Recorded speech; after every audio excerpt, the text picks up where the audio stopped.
Welcome back to KBC News Check. Just in case you joined us a few minutes ago, we are now switching the gears from matters that are affecting the country to a serious matter now. They're now affecting Kenyans even more. That is mental wellness. Indeed, we did celebrate, last weekend we did celebrate World Mental Awareness Day. And it's a good thing that we really need to not only raise awareness, we also need to take stock on where we are as a country as well. And in this conversation, I will be joined by a lady and gentleman. Allow me to begin from my immediate left, where we have Benson Simba, who is the country director for Health Right Kenya. Karibu sana bwana Benson. Thank you. Thanks for having me in this show. My name is Benson Simba. All right. Thank you so much. Just next to him, we have Shadia Ali. Shadia is a student at the University of Nairobi. Welcome to the program. Thank you for having me. I'm Shadia Ali. Pleasure to be here. Just next to her, we have someone else from the University of Nairobi. His name is Johnson Ireri Kinyua, who is the Dean of Students, University of Nairobi. Karibu sana bwana Johnson. Thank you, Troy. My name is, as you have said, is Johnson Kinyua, the Dean of Students here at the University of Nairobi. And I'm glad you invited us for this conversation. Yes, and also for the interest of this conversation, we will be looking more specifically on how it is affecting more or less our learning institutions as well, because even in the morning, the Good Morning Kenya also had this kind of conversation where we are looking at mental wellness. But how is it, how deep is it engraved in schools? How is it affecting students, and how is it affecting our economy as well? Allow me to begin by asking Benson, we have heard that mental health is a silent endemic in Kenya. Just how widespread is it in the country, and when it comes to more or less institutions now and awareness? Okay, thank you so much. So once again, my name is Benson Simba. I'm the country director for Health Right in Kenya. Maybe as I answer your question, I must say that we're very happy to celebrate our 20th anniversary as Health Right Kenya. Serving Kenyans in terms of contributing to access to quality health services. And this is with respect to reproductive, maternal, neonatal and child health, HIV and TB care, mental health work, gender-based violence, as well as climate and health. So while celebrating this anniversary, we thought it's really very important that we amplify the conversation around mental health in the country. And when you look at our country today, I think the statistics are not painting any good picture, if numbers is anything to go by. So as we were celebrating the Mental Health Day, I think it became very clear that we have about 4 suicide deaths per day in this country.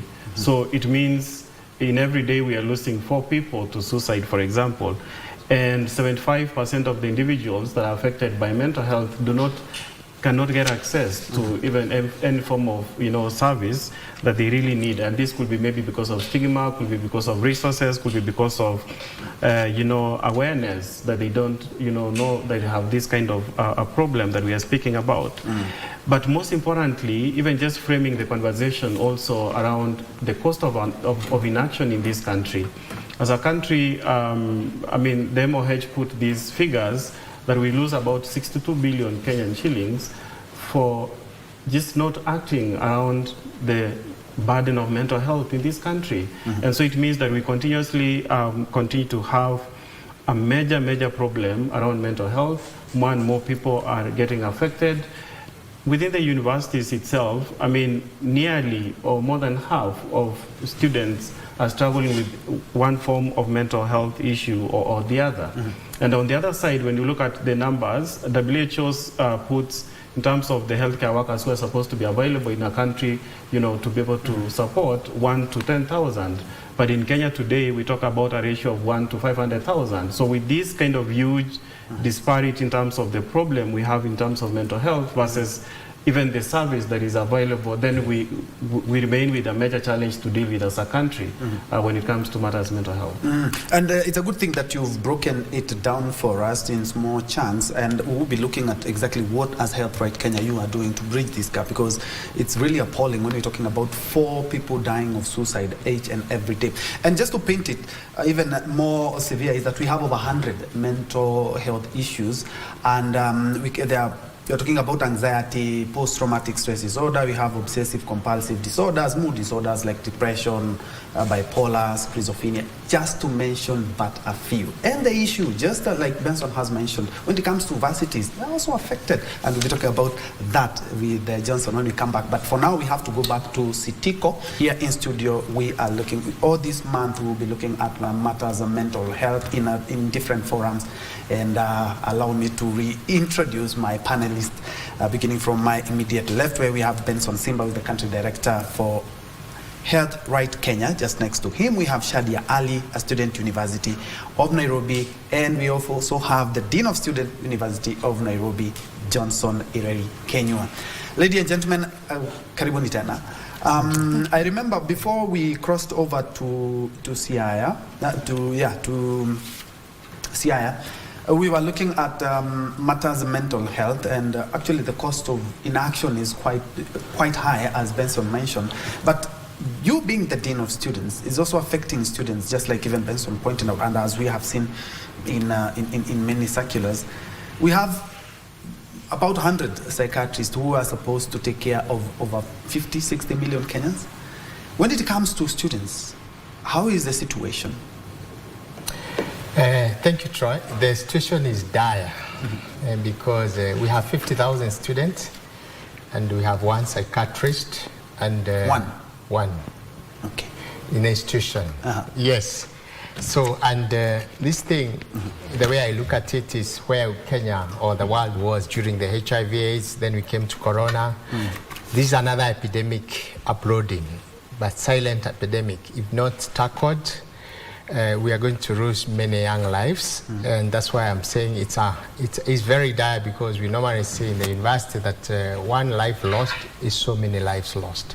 Because you can imagine the expectation of the society from where you come from the parents, from primary school, secondary you went, and then you come here at the premier institution of higher learning, and you're not able to cope up with pressures of finance, of relationship, of drugs, or so many, you find overwhelmed and you feel like you want to lose your life through suicide.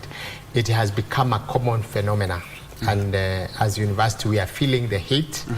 And if nothing is not going to be done, we're going to lose many lives. Yes. And being the Dean of Students from the University of Nairobi, which are the most common pressures that you know, being a Dean of Students, you interact with students more often than the other lecturers? Yes. The pressures are diverse. One is academic pressure. Yes. You are expected to be at par, particularly on some programs, say medicine, engineering, architecture, computer science. You find the academic pressure is so high in terms of passing the exam, in terms of meeting the requirements, timelines and all that. That's one. Second is financial pressure, that you are here in a premier university of choice. You are expected to pay your accommodation, to pay your meals, to pay your upkeep, to pay your school fees, and maybe your parents don't have that capabilities. You find that balancing between your academic and an empty stomach is becoming a challenge. You cannot also register units in your portal if that portal does not have money. So that stress, anxiety, and depression pushes so many people to mental health challenges. The third one is relationship. Among young people, the relationship has become a common issue, that you want to bond and somebody has left you, or the relationship has broken. You find like it's the end of life, and you feel like you want to end your life. The other one is the issue of drugs and substance abuse. It is rampant. And well, we are working with the government to see the multidimensional ways of tackling. The other one is family back home. You find that the mother has left the father and the child is left alone. You have an education at hand. You don't know where to feed, to clothe, to pay your school fees. So those family dynamics back home is actually pushing back to the institution of higher learning, and you find that students are unable to cope with that pressure. And the next thing is someone enter into depression, anxiety, stress, disorder, and therefore it becomes a silent epidemic that is going to finish many students, psychologically, mentally, emotionally, and all that. And that's why we are here to discuss what are the solutions. It's a good thing, Benson, you've mentioned that being the Dean of Students of Nairobi University, and the situation, just like you mentioned, and Benson also mentioned, that it's a silent endemic that we are incubating. But let's now hear from the horse's mouth. Shadia, you're a student of the University of Nairobi. How has it been, and how have you been able to see either you yourself or your friends in regards to matters mental wellness? Thank you for the question, Troy. It's been a silent battle that many of us have been going through, actively bringing ourselves to the point of speaking up about it and being vocal about it has been steady steps we've been taking to making an impact and changing the narrative on mental health. There are different ways we've been doing this, by peer counseling, peer mediation, opening up spaces for us to be able to start up the conversation and be able to maintain it and go steadfast with it and make sure that it's something that is actively being in communication and that the impact of the conversations are felt and that we can actually make a change. Let me pose this question because I was in college couple of years back, but the way we used to relieve stress and the issues that we had back then, I'm talking about 2001 to 2003, was a bit different from what we are seeing from you, the young generation. Which are some of the methods that you are easing pressure, some of the methods you're using to ventilate? Because the more we incubate this, the more it pops up. First of all, I'd bring out the aspect of social media being a beautiful thing and both a negative thing. First of all, it's opened up forums for people to be able to speak up and learn more about mental health. What is this question that we keep on hearing about over and over again? How can we actually address it? How can we create impact on this question? Right. There's the aspect of... Just kindly hold the thought. Apologies for that. Let's first of all cross over to Eldoret. I like to call it 9 Care, and indeed it is 9 Kenya Rifles Battalion that is based at the Moi Barracks in Eldoret, where we do expect the head of state, who, as we mentioned earlier today, he's donning military fatigue to lead the Kenya Defence Forces Day celebration. And before you see the soldiers are already on set from various institutions or various divisions, or the 3 divisions of KDF, that the Kenyan Army, Kenya Navy, and the Kenya Air Force. And of course, 9 Care is one of the oldest barracks. One thing I've been informed by the soldiers is that we have 1 Care, 3 Care, 5 Care, 7 Care, 9 Care. We don't have even numbers for these barracks, but that's 9 Kenya Rifles Battalion. We do expect to also see some of the weapons that the Kenya Defence Forces are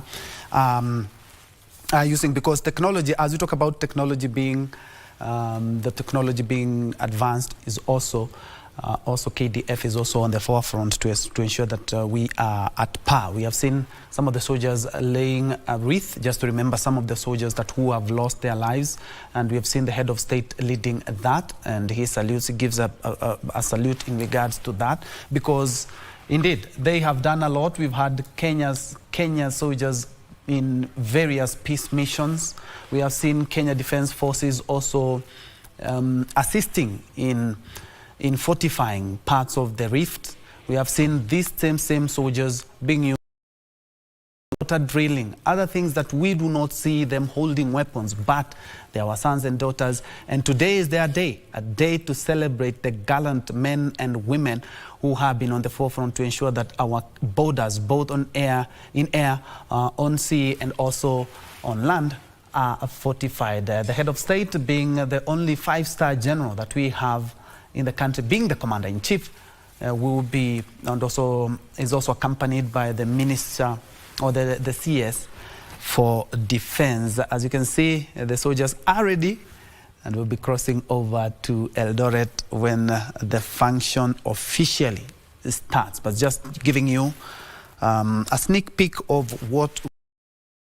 So I will also be crossing over to to Kitui, where we're expecting the Mashujaa Day celebrations also to be led. A lot of work has been done by the soldiers preparing of the stadium. We also expect that the function, the head of state being the commander-in-chief, will be the one to officiate that.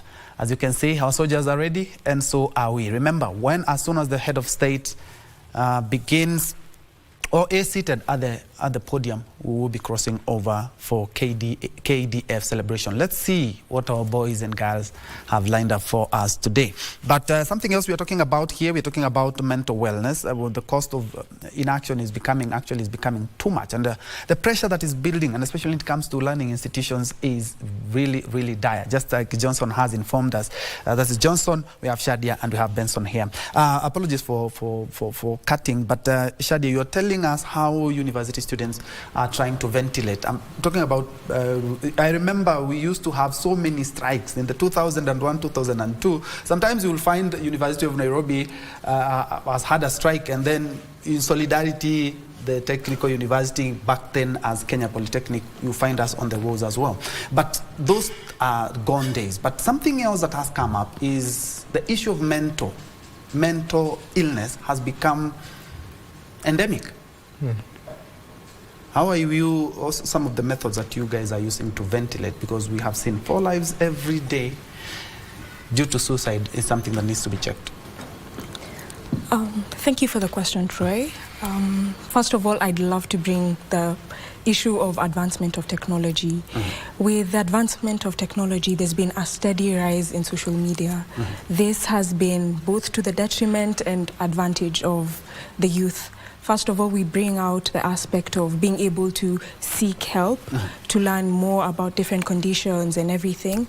This provides like forums. You'll see people organizing events of, yes, we'll come and talk about our situations. You're not alone, which has reduced like the stigma of different mental health issues. There's meeting up as peers and having your space, like a safe space. There's going for therapy, counseling services, which is amazing to see that rising and people actually realizing there's a problem and the problem needs to be dealt with and actively taking steps forward to be able to handle the issue. That's just to name a few. On the other hand, there's been rapid rise in drug abuse, which has been used to curb or deal with the different mental health issues. It's an easy escape. It's quick and efficient in the aspect of people are looking for ways to relieve their stress, and sometimes accessing mental health services can be a bit costly, and so this is quick and easy and accessible to individuals, which has led to a steady rise of mental health issues as it impacts the individual's health negatively. You can see there's involvement in bad company. Those are the main ways people are dealing with their mental health. Benson, I've seen you nodding as she was talking about all these challenges that the youth are facing, just to see how it resonates with you. And there's something else that is coming up. Awareness. We're talking about awareness. Many people don't even know what are some of the mental illnesses that we have. Some people don't know some of the symptoms that we have. And even if somebody knows, some are afraid. You know, you know, the mystery surrounding mental awareness and mental illness is making a lot of people not seek. And even those who seek, the cost of treatment is a little bit on the higher side. How do we sort out this as Health Kenya? Thank you for that question. So I think just picking it up from where you left it, the cost of seeking treatment is quite high when it comes to not just mental health, but the other issues, generally speaking. We have Kenyans that have to go to their pocket to, sometimes pay to get services. So when it comes to mental health, even that it's generally a specialized service and we have fewer healthcare providers who are specialized in mental health. Like I did say, WHO, ratios are 1 mental health worker to a population of 10,000. But in actual practice in Kenya, it's 1 to 500,000. So what that means is that we need to look at low-cost, effective interventions that can save the lives of as many Kenyans as possible. And I think, speaking about low-cost interventions, for us as Health Right, we have been able to, for example, implement some of these low-cost interventions in this country, and we have seen them work. For example, the whole aspect of interpersonal psychotherapy for groups, IPTG sessions, that we rolled out in the informal settlements here in Nairobi, and it was focusing on, perinatal mental health, and therefore focusing on the experiences that, young mothers go through during pregnancy, and even a couple of, months and days after birth, the experiences they go through, and therefore we rolled out sessions that covered, the informal settlements, and these sessions, have been able to assist these young women to move from stress to resilience, to be able to handle the tough challenges, whether they're economic, whether they're social, or whether they're health related, to be able to get back to their feet. And that, for example, focuses on, what's happening in the informal settlements. And actually, some of these low-cost models, these are actually WHO adaptive models that we have brought back home to be able to, implement them in our settings to support our communities. And you can actually work with community health promoters. The Minister of Health in Nairobi has been our biggest partner in this process, as we do, for example, these kind of innovations within the city here to support the mothers that are affected. And some of these IPT sessions, for example, I'm mentioning, can actually be adapted in institutions of higher learning to be able to fit the context that we are talking about, because then you have more people that need help, and therefore we need to ensure that we're only we screen so that only the most severe cases have to get to the hospital. Because again, when you're pushing numbers to the facility, it means that you're also pushing the burden of care to the healthcare workers who are not even there, or for those who are there, they're already overburdened because of the numbers they're actually dealing with. So the strategy is to ensure that we are helping many people through low-cost interventions, like the one that I've mentioned, and this is just one of them. There is another one called caring for carers. As you take care of the people for mental health, you take in the trauma, you take in, their feelings. Sometimes you go into their world, and that actually, takes a toll order on you. And as we always say, you cannot continue pouring from an empty cup. Yeah. And therefore, part of what I think we see as solutions, and what we have been doing, is to build the capacity of the healthcare workers to be able to be in a position to support the demand that we have for mental health services. And we call that intervention C4C, which means caring for the carers, taking care for those who, even just at home, when you have, some of these situations, families, there's the social cost that comes with taking care of those that are involved in these kind of things. And actually, we did publish this innovation last week, and you can find it online and see how that works. Yeah. Let me go back to Johnson, because there's a lot of stigma and silence, and especially when it comes to students. And the mentality that I cannot seek help because there's a way I feel, and could be depression, could be a number of mental case, but they don't come out. As the Dean of Students, how do you identify some of the issues that these children are going through, and how do you sort them out? Thank you very much, Troy. We say being not okay is okay. So we are encouraging whether boy child or girl child to be open up, either to a lecturer, to a healthcare provider, or to a counselor, to everybody, to their peers. So one of the things actually we have gotten all those cases is through referral, either from a security agent, security personnel, from a doctor in the hospital, from a lecturer in the classroom. So actually all the cases we get, most of them are from referral, that this child could not register his units for exam because he's going through. Please check. Another one you get from someone corrupt in the classroom and was lashed to the hospital, and only to find it's not sickness. Nile tunaita kuinama. Someone has not eaten for 3 days and is not talking to a colleague, to a peer, to everybody. Another one has gone some walking, You say, me, I'm facing this challenge. I don't know. I want to defer my course so that I can come after 1 or 2 years when I'm completely settled. So that's how we have managed to identify the cases. And without praising ourselves, we have managed to sort out majority of them. If not 100%, maybe 92, 95%. Because we also use referral system. For instance, if it's financial issue, we look at who can support this child to finish from first year to final year. HELP is there, University Funding Board is there, donors or philanthropists like Latan's Education Trust has done a role, the Chinese community, and so many other well-wishers who has come in board. So that's why we say speak out. Because if you don't speak out, you will never know your problem. Whether it's financial, whether it's from family background, because we also call parents to have a dialogue with them. Why have you neglected this particular problem? And there is something I want to demystify. Life in the university is completely different from high school. So there are parents who expect that when the child has been admitted to the university will take care of that child in school fees, in accommodation, in upkeep. There is food in the mess, there is food in the...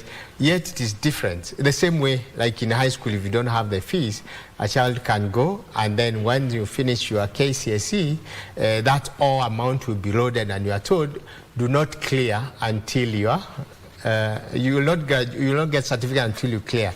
In the university is different. Kila mtu anajisimami na ni mfuko. So if the child is not taken care of, you will find that the child is battling with so many challenges which he may not be able to cope up with. Okay. Okay.